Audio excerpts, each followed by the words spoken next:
বর্তমান সরকারের নির্দেশনায় সুন্দরবন অঞ্চলের সক্রিয় সকল বনদস্যু বাহিনী নির্মূলের লক্ষ্যে বাংলাদেশ কোস্টগার্ডের নেতৃত্বে operation restore piece in Sundarban এবং অপারেশন ম্যানগ্রোভ শিল্ড নামে দুটি বিশেষ অভিযান পরিচালিত হচ্ছে।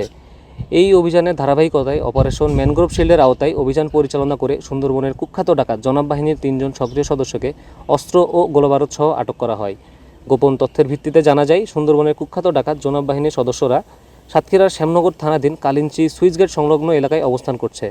প্রাপ্ত তথ্যের ভিত্তিতে গত 9 জুন 2026 মঙ্গলবার সন্ধ্যা 6টায় কোস্টগার্ড স্টেশন কৈখালী কর্তৃক উক্ত এলাকায় একটি বিশেষ অভিযান পরিচালনা করে সুন্দরবনের কুখ্যাত ডাকাত জনাব বাহিনীর 3 জন সক্রিয় সদস্যকে আটক করা হয়।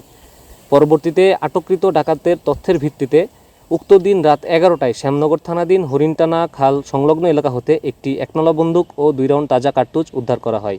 আটককৃত ডাকাত আজিবর গাজী, রবিউল গাজী এবং ফারুক হোসেন সকলেই সাতক্ষীরা জেলার শ্যামনগর থানার বাসিন্দা। তারা দীর্ঘদিন যাবৎ জনাব বাহিনীর সক্রিয় সদস্য হিসেবে সুন্দরবনে বিভিন্ন এলাকায় ডাকাতি সহ জেলে বাউলিদের জিম্মি করে মুক্তিপণ আদায় সহ নানাবিধ অপরাধমূলক কার্যক্রম পরিচালনা করে আসছিল।